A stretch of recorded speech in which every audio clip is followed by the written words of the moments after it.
ask you, who knows? This might happen, meaning it will happen. Jefferson's philosophy. You have to give a couple examples, but you need pragmatic. You need pragmatic. And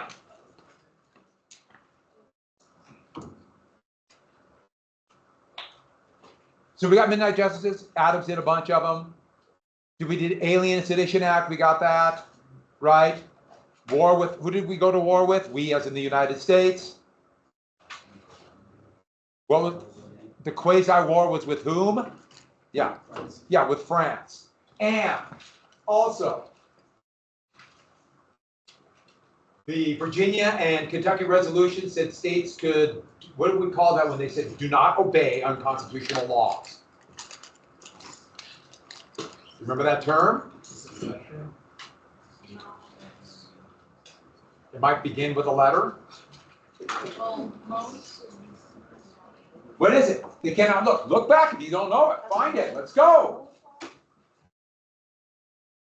What is it called? Nullify. Thank you. Nullification. And this would be the thing that would lead to secession. And I know you can kind of ponder it, but go back and look. That's why we're reviewing. The election of 1800 went to what body? What body? Because there was a tie. Who picked? House, yeah. And what did they call? What did Northerners call Jefferson because he got elected with a 3/5 compromise? Negro president because of slave power. Good, I heard them both.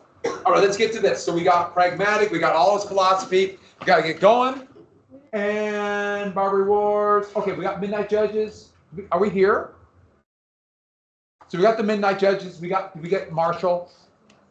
So we got nationalist, strong central government.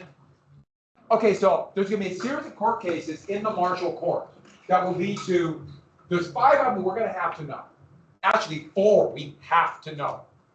Those are almost always on the AP exam. You know. Oh, is everybody signed up for AP Classroom? Is everyone signed up? You know. But everybody else, have you? Okay, good. All right. So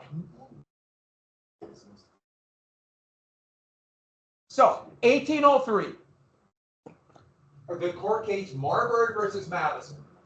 So it was about those midnight justices. Marbury was a judge who was appointed by Adams, but that was right, literally the day before the inauguration. The new Secretary of State would not seat him, Madison.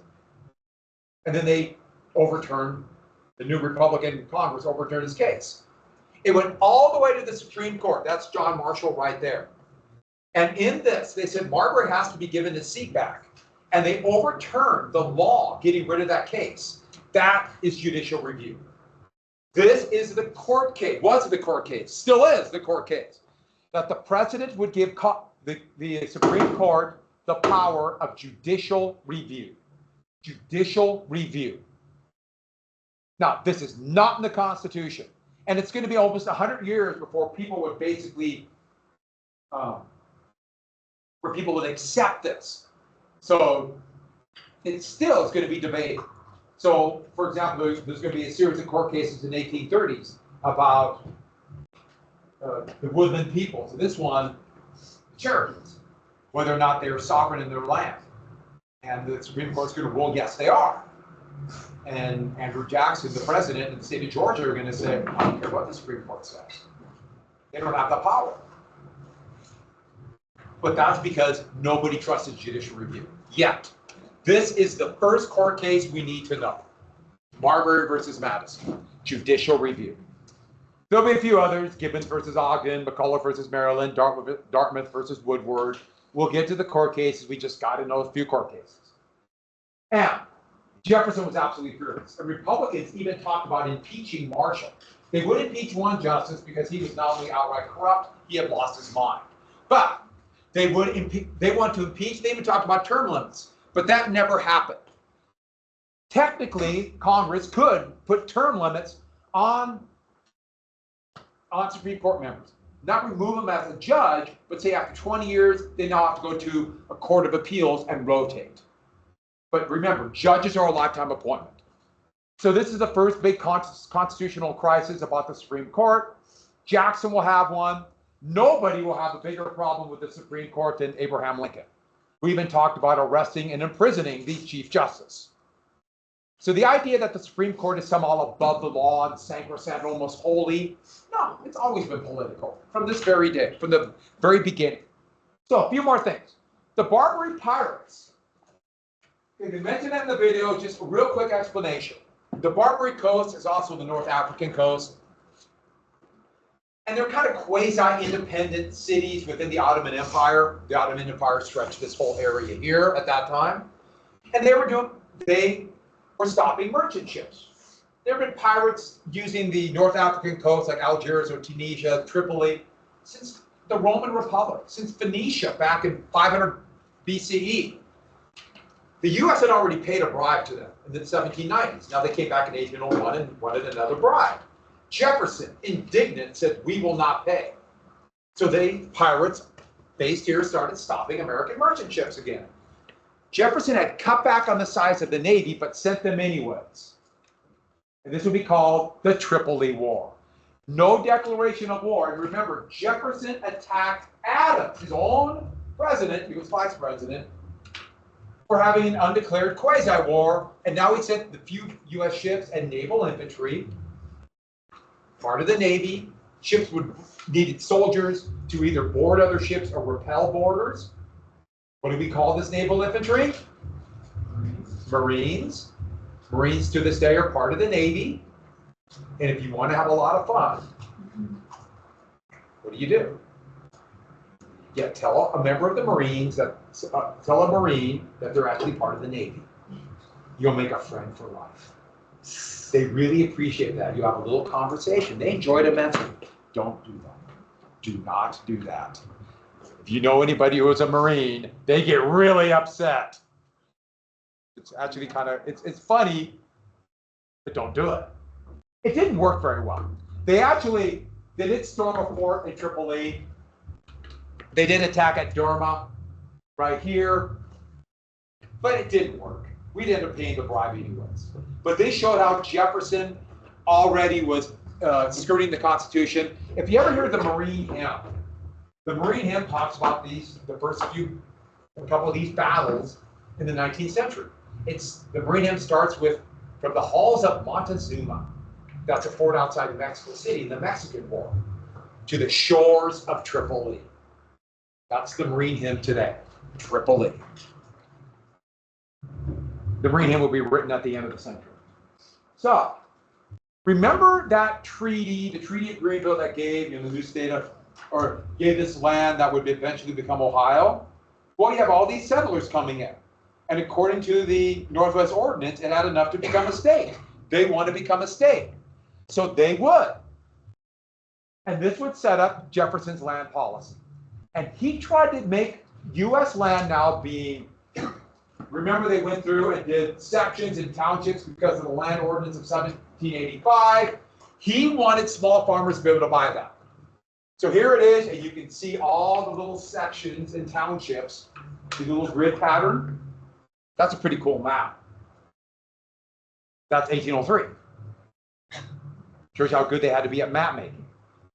And the Enabling Act of 1803 would allow for not only what to do with the land, how they would sell it, try to sell to small independent farmers, yeomen, but also create the state of Ohio, kind of.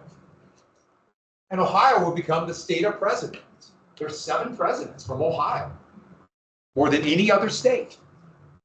And 2 things. First off, this would be then his Republican vision of small farmers. No, it didn't quite happen, but who's that guy? Anyone know? Has anyone ever heard of Johnny Appleseed? John Chapman, yeah. A real person.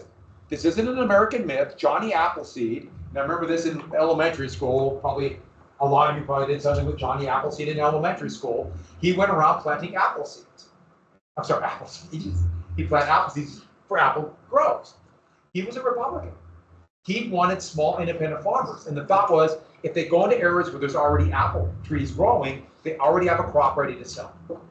And so he was trying to make for this small farmer. what was the product that would be so valuable? From apple trees. Cider. Hard cider. Remember, they drank a lot, so it's hard cider. And, true story, Johnny Appleseed. One more thing. They wrote the law, the Enabling Act, of how it would become a state, how they would sell smaller pieces of half sections, quarter sections. They forgot to actually put in the law that Ohio would be a state. Ohio became a state in 1803, but it wasn't by law. They literally forgot to write it in the law. You'd be shocked how many times that happens. They just forgot something. And they didn't catch it until the 1990s. So Ohio didn't technically become a state by law until 30 years ago. And yet they've had 7 presidents from the state of Ohio. I mean, they wrote the law and said, Ohio's always been a state since 1803. Got it? But it's still pretty amazing. Laws are complex all the time. Today they forget stuff. Another thing would be the Cumberland or the National Road. So there's already a road that was being built over the Cumberland Gap in the Appalachian Mountains. And Jefferson would support using federal money on federal territories to build a road across still the territory of Ohio, all the way to the territory of Illinois, eventually go to St. Louis. But only federal territories. It wouldn't be till long after the Civil War that they would decide you could build, or the federal government could build projects like roads in states. The thought was, remember federalism? This is a big deal. Montana, all the roads were funded by the federal government. In fact, basically everything Montana is the federal government. There'd be no state of Montana without the federal government. It's all built by the federal government. When you see federal highways being built, or highways being built, it's the federal government. Taxpayers from around the country. Montana is a product of federal government. And it's so funny seeing many Montanans opposed to the federal government. Yeah? Did they make sure to remember to say that Montana is a state? Yes, that is in the law. Not much. But it is pretty amazing. As far as I know, Ohio is the only one. But you never know. I only know Montana and Ohio. To the National Road, there would be like little taverns, and they would make it called the macadamizing process, which is a ground up stone. I think I put a picture of it. Don't worry about that. You have to write it down, but it's named after a Scotsman named Macadam. And with drainage, the road is still there. It's now part of the national park runs it. It's a very popular place for biking and hiking. There's little inns or taverns for people to spend the night. And today, thousands of people go visit it and ride on it. They were driving cars on that as late as the 1980s until it became a national park. That gives you an idea how good quality they built these roads. I should add, they don't build roads like that now. They build them on purpose to break down right away. No, it's not. You could argue that it's not the best policy, but it's not. They have a plan for it. That means every 2 or 3 years, or I'm sorry, every 10 or so years, what do they have to do? They have to work on it, which pumps money into the local economy. So the federal government will pay for construction and therefore get money, especially in a state like Montana. So that's why they do it. So you could argue that's not the best policy, but there is a strategy behind it. So, but remember, Jefferson's obsessed with the West and Louisiana. He already has tried 2 times before he was president to walk somebody through Louisiana, hoping to get a better claim than what the Spanish and the French had. And he wants this land. But even before that, his first priority is here. Because of the mountains, this area doesn't feel very much part of the United States. And because of that, he's really worried they will revolt or just form their own country. If you're a farmer growing crops in Ohio, really, the only way to get your goods to market is to go down the Ohio, down the Mississippi, and go to New York City that way. Because there's no real roads. The national road they started building, but it really wouldn't be ready for about 12 years. He needs to connect this commercially to this. He needs New Orleans. So before Louisiana, anything about that, New Orleans. And that would lead to the Louisiana Purchase. Who's that guy? That's a young, dashing Napoleon. There's so many paintings of Napoleon. Propaganda. Look how great I am. Look at my paintings. Napoleon had just become the Emperor of France. And Napoleon, his French armies, were able to secretly get now the very weak Spain to give Louisiana back. And most people didn't know. The people of New Orleans and St. Louis still thought they were under Spanish control. But the U.S. knew, and Roosevelt. Jefferson sent Robert Livingston, James Monroe to go meet with Napoleon. And buy New Orleans. But when they got there, Napoleon said, do you want all the claim to Louisiana? Do you want all the claim? Now, it was unclear the constitutionality of buying land.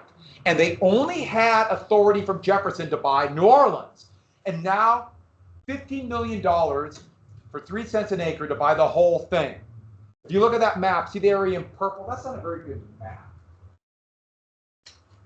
Doesn't show all Louisiana. Better map. It's gonna bug me unless I find that map. Yeah, this is it. All the area in orange is Louisiana. He had no authority. So what do you suppose Livingston and Monroe's response? Yes! We'll do it right now. Quick, sign the paper. They just did it right away. Here's the picture of them signing it, and boom, they got out of it. Now they got the land claim. They have to conquer it, and the United States would brutally conquer it from the people who live there. But it's a claim that the Europeans, and therefore the United States, respect. And then they, quick as they could, got to the port. They went to Le Havre on the English Channel, got on a boat as quick as possible. So they thought Napoleon would change his mind. And Napoleon did change his mind. But he just missed them. They were gone with the treaty, so he couldn't stop them and get it back. Napoleon's plan is to make an empire. Back one. He wanted a twofold empire, a North American empire. And with Spain weak, he could get this. And New Spain goes all the way down to Argentina. He's thinking taking it all. But then to make money for it, he would expand islands France held here, sugar islands. Grow food, feed the slaves, prosper, get all this. An American empire. But things broke down for him. I'll get to how they broke down in just a second. Let's get to this. Here's the big question. There are twofold questions. The first one is what everyone talks about, they talked about in the video we saw. Is it constitutional to buy land? Well, I don't know. But the president can negotiate a treaty. So write down a treaty. That's how they get it, a treaty. Now, the problem with the treaty is you need 2/3 of a vote. They just barely made it. And that's the elastic clause, isn't it? Necessary and proper. Implied powers. Next, here's the one that was most controversial. Federalists were worried. See that big area in orange right there? How many states could that be? Huh? Well, we could count, but I think it's, what, 11? It's part of 11 states?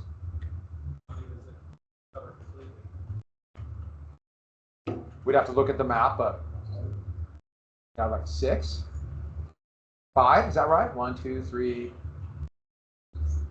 4, 5, 6, 7. 7 total. So, here's the thing. Does the Constitution follow the flag? Meaning, do the Constitution and the government it created go to these new areas? And any state created there, will they be equal states? And the Federalists are worried these states would be Republican. And therefore they'd be a permanent minority. Now don't think Republican today, remember that's a different party, but that's what they thought. This was actually the most controversial issue. And the answer would be, until 1898, yes. The Constitution would follow the flag. So Montana is an equal state. Remember, we have 2 senators, now we have 2 members of the House, 4 electoral votes. Then the original 13. That was the big issue. After 1898, everything would change for the United States. It's going to become an empire. But they bought, then fled. Why was Napoleon willing to sell this? His great plan for the North American Empire fell apart in Haiti. Haiti, the western half of the island of Hispaniola, one side is the Dominican Republic. This Haiti, back then, it was a French colony of Santo Domingo, or Saint Domingo, Santa. And partially inspired by the French Revolution, there was a successful slave rebellion, which, by the way, this is a watercolor of it. Slave rebellions are brutal. No mercy. Partially because of the revenge for the horrific treatment the slaves got, and also, if the slave rebellion is put down, the slaves know what's going to happen to them. They will be made examples of. Slavery operates on terror. But anyways, the leader was Toussaint Louverture, and he's now being one of the great heroes of anybody who fights against oppression. And now you figured, actually the United States was relatively favorable to this. Remember, the French are ousted. So, yay. But that's Adams. Now it's Jefferson. Napoleon's plan returned. Take it back. He sent 18,000 crack troops for fighting in Italy under an experienced commander. The problem is, Santo Domingo is mountainous, guerrilla warfare, they know the land, and yellow fever. Yellow fever is spread by what we know today. What's that? Yeah, they didn't know then. But when the French got there, yellow fever just crushed them. Yeah. Did Napoleon want that? Haiti. Oh, Yeah, Haiti. So, right here. And so Napoleon just abandoned his men because he's Napoleon. Most of them would either die there or they would try to escape and the British would capture them. He did the same thing to troops in Egypt 4 years earlier. And now he's ready to sell. Because it was a disaster, he was ready to sell. He's like, this isn't going to work. I'm going to have to build a fleet and take Britain another way. Just at that moment, Livingston and Monroe arrived. If they would have arrived a month earlier, he wouldn't have sold. And probably wouldn't have got New Orleans. A month or two later, he probably would have changed his mind. No, I still got a chance. I could do this. And so, that's how the United States fought it. Now, in secret, Jefferson was planning his third operation to go through a French claim administered by Spain and conquer this. He already had planned. But once the purchase came through in 1803, this secret military operation became a public military operation.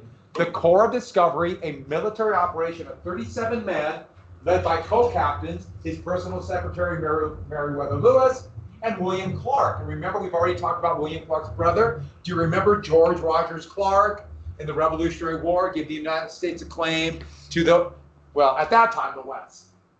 There were 37 soldiers.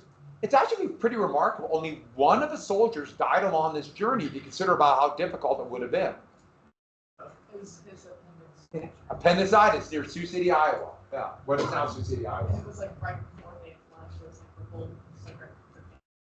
Yeah, and he had it, and he went along, and then he died. He's buried right there. There's a Sergeant Floyd Memorial.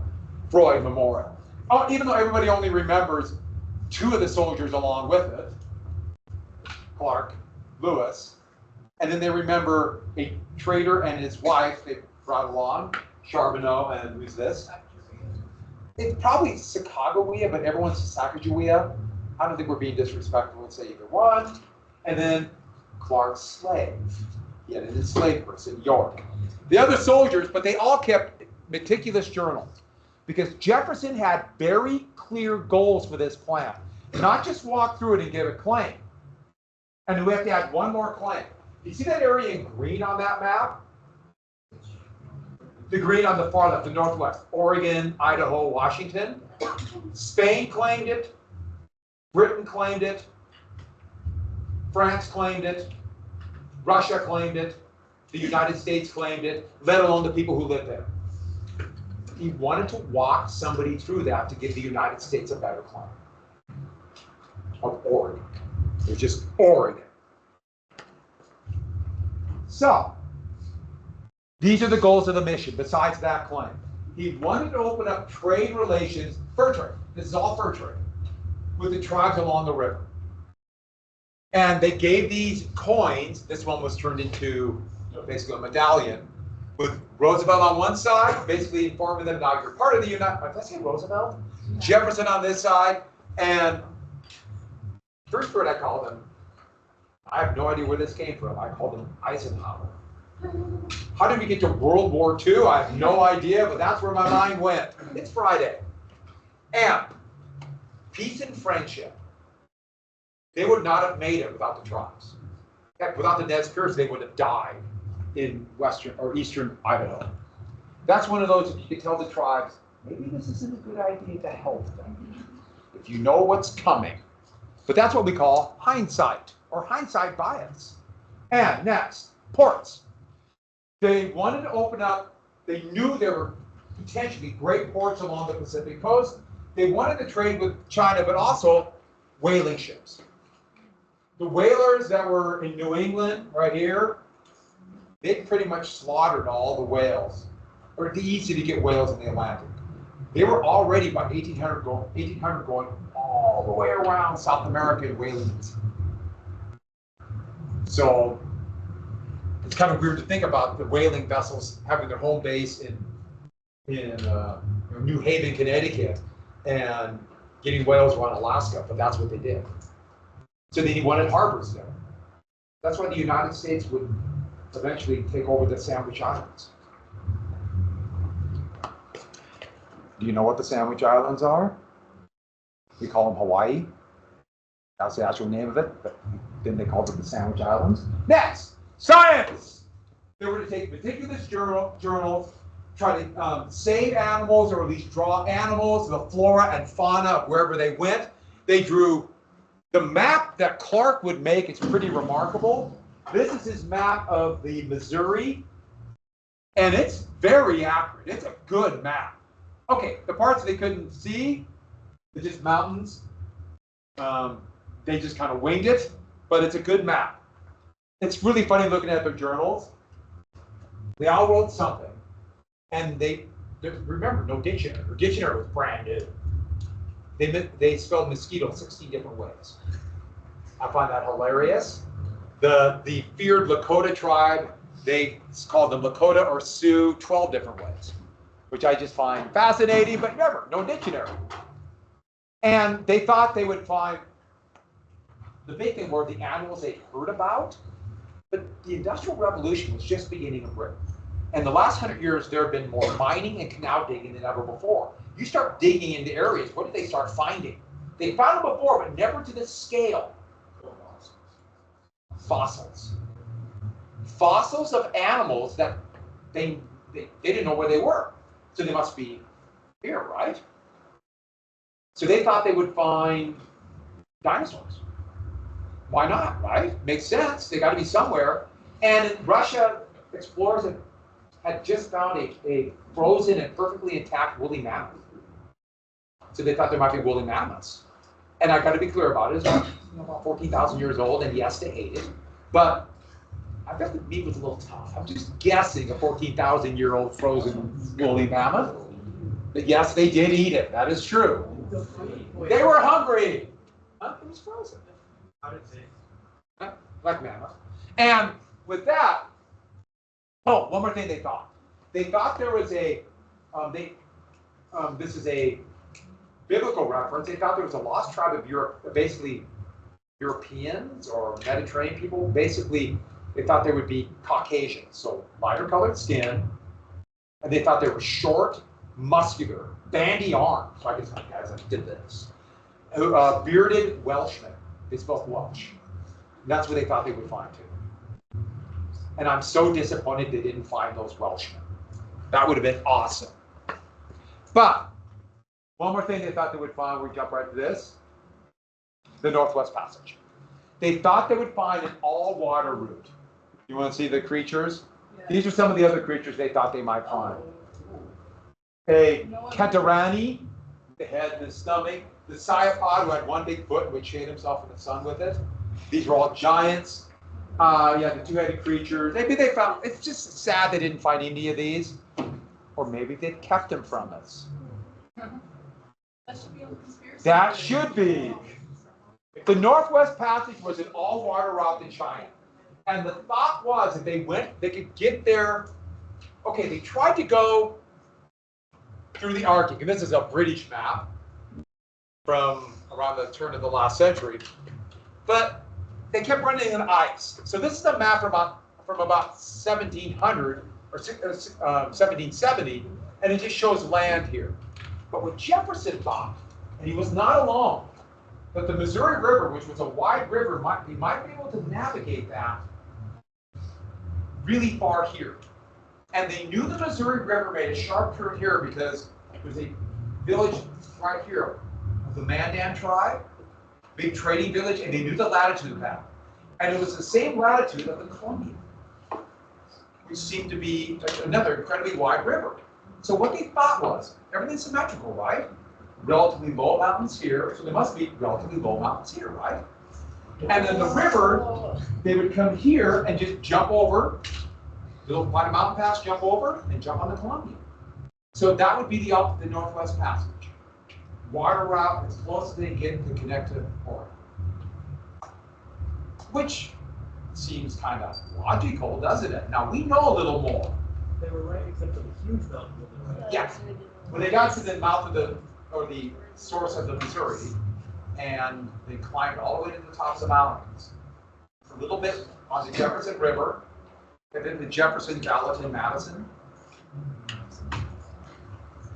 President Jefferson, Secretary of Treasury Gallatin, and Secretary of State Madison.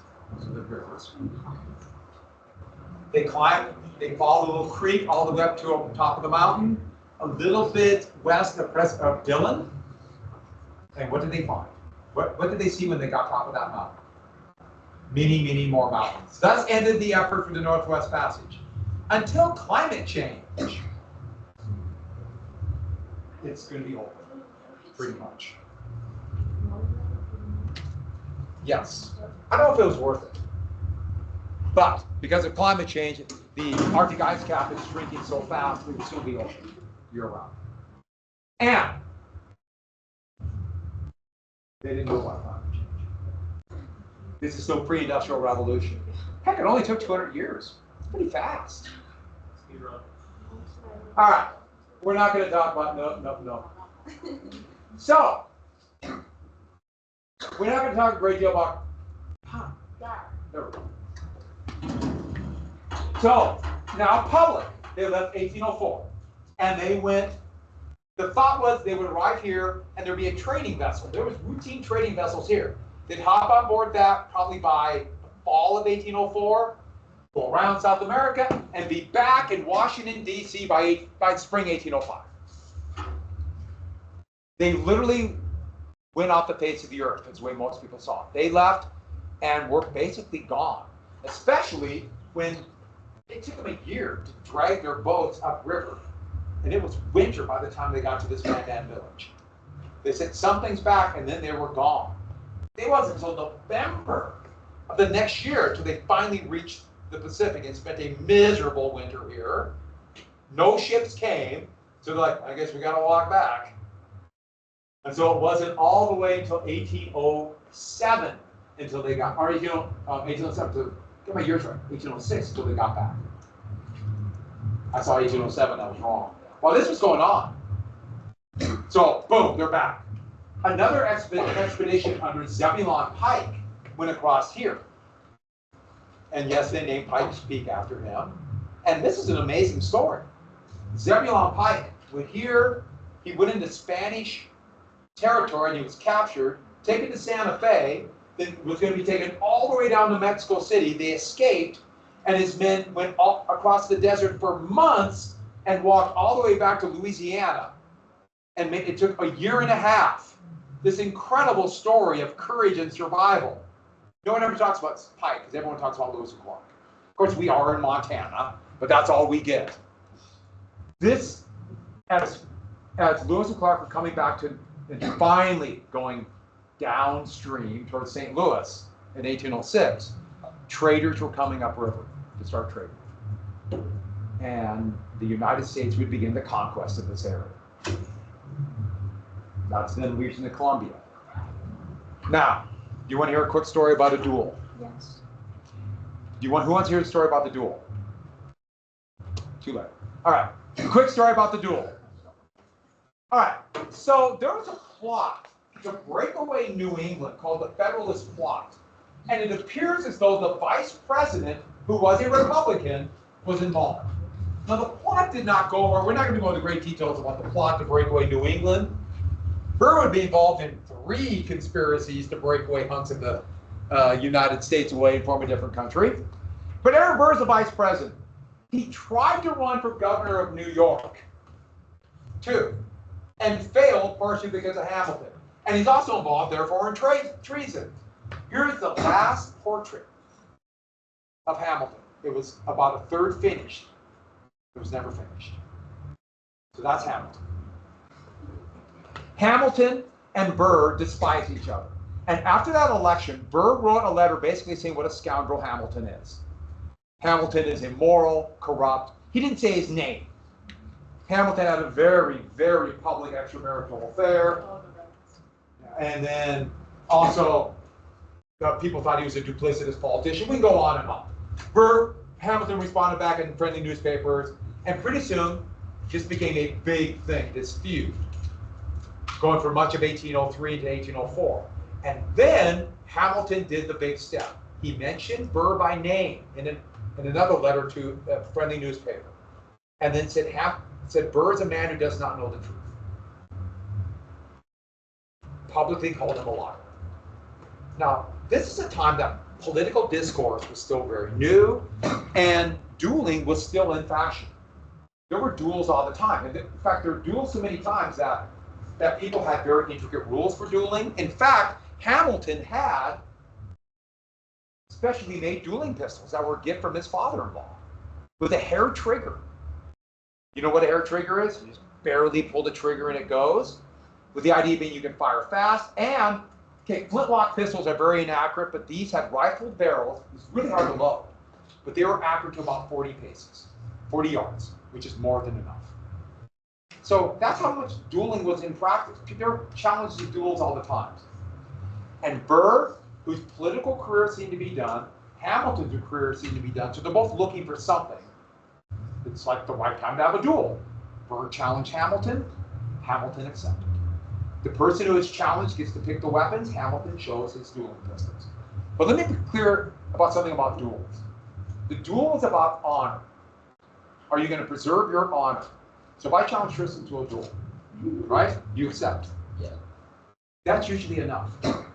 We both agreed, we're not afraid, we're not psychopaths, we're not going to shoot each other. Honor has been served. We both agree. Sometimes they would just show up to the location. You're here, I didn't run away, you didn't run away, okay. Honor has been protected. We have preserved our honor. So they had elaborate rules, but there's something else that must be remembered about a duel. It's murder. If you plan to bring a weapon to a spot and shoot somebody, that's first-degree murder, a major capital offense. And now you could get the death penalty for that. Then you were killed if you were found guilty. This is a big deal. So they had this elaborate ruse so they could have deniability somewhere. So for example, when they both agreed to it, there's an island called Waukegan Island in the Hudson. It was unclear if it's in New York or New Jersey. Make sense? So who do you get arrested by? Murder is a state offense, it's not federal, especially then. Heck, assassinating the president, attempting to assassinate the president wasn't a federal crime until after Kennedy was assassinated, which seems just wild to me. But back to this. So they both met. They were rowed out in rowboats, and all the people who rowed them, even though everyone knew what was going to happen, but they all had to say it. I was just hired to row men out to this island. I have no idea what's going to happen. They have deniability. And then 5 men got off, and they went to a clearing where there had been other duels. 5 men, a second, a friend for each man, and then the judge. They all went out. And they all had excuses. So here's a couple of drawings of them. And you would have a second, a second, a second. So let's say this is Burr. Burr, being ready to shoot, his second would be off to the side, staring at Hamilton. So the idea being, whatever happened, I don't know if Burr had a gun or not, but Hamilton did. Or vice versa, so there's deniability. And then there's a judge who would stand in the middle, and he would say, I don't know what happened, I just happened to be here.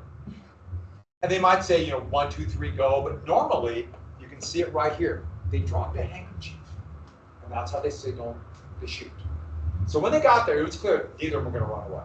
Now, have you seen the duel like in a movie? And they showed it in the video we saw, where they take 10 steps back and then shoot. Has most people probably seen a duel like that? No. They marked out 20 paces and they stood staring at each other. Sideways. You're not going to say, shoot me! No. No long cloaks, so you don't hide your body. That's dishonorable. You're going to stand like this, and then wait for the person to drop the handkerchief. This was also really common. If they're going to go that far, they drop the handkerchief. This happened probably more than not. Shot into the ground or shot into the air. I wasn't afraid. Honor has been protected. So they dropped the handkerchief. Hamilton is standing there with a pistol with a hair trigger. Have the pistol here. He started doing this, and then right here, fired. Now, was he firing in the air? Honor's been served. Or was it the hair trigger? He accidentally pulled it. Burr claimed he could hear and feel the bullet whip by his ear. So I had no choice but to shoot back. And so he took careful aim. I always wonder what Hamilton was thinking at that moment. Took careful aim. And what happened? Right here. Ripped apart 2 ribs. Through both lungs. And ended up about a 1/4 inch from his heart. Can you imagine that going, okay, bad not being shot, but the collapsed lung, I guess, is a pain that's, a friend of mine collapsed his lung, not on purpose. And he described it as the pain was exquisite. Meaning, he took a breath and, hurt so bad. He lived for almost a full day afterwards. And Hamilton, but he couldn't really talk. So we don't know what he was trying to do. Burr immediately fled. Who? I was gonna say your friend or Hamilton. No, good point. Thank you for saying. Still alive. He's in the big city now. Okay. Billings. Oh. Yeah, the big city. All right, so that is how Burr fled the country, or Burr fled. He was never arrested, but I should say, dueling went kind of out of favor in the United States. In the North. In the South, oh yeah, they still dueled a long time. I might tell you another dueling story.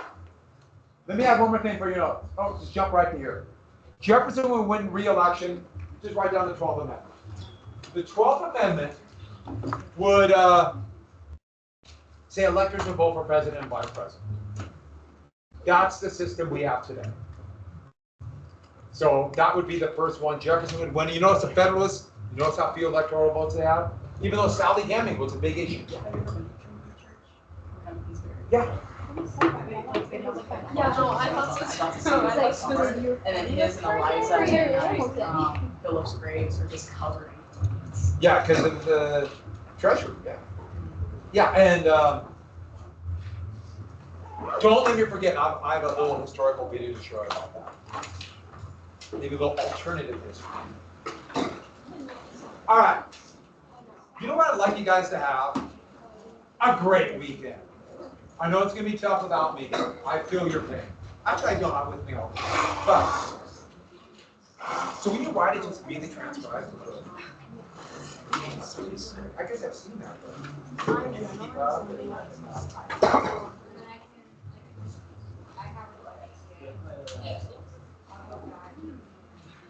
Oh, yeah. I bet people like write. That doesn't work. They don't, but when you write it out, Remember. I don't even know if I have the art slab. And your handwriting's pretty good. If I don't, I'll just like go in. Maybe. That's They cool. just look at it. Crazy note, they used to use like extra on it. And Eliza's just. Yeah. Well, you gotta remember something. All the big financiers love Hamilton. Whoa, wait, with no lurking by the door, people. I don't allow lurking. Goodbye, everyone. Have a great weekend. Robert, you find work? So we gotta do that.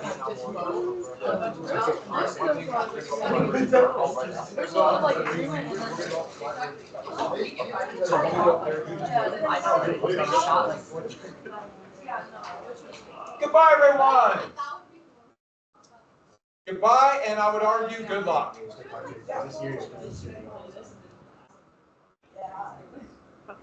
I like that. Very good. What'd you bring? Hello. Origami flower. An origami flower. I like it. Thank you.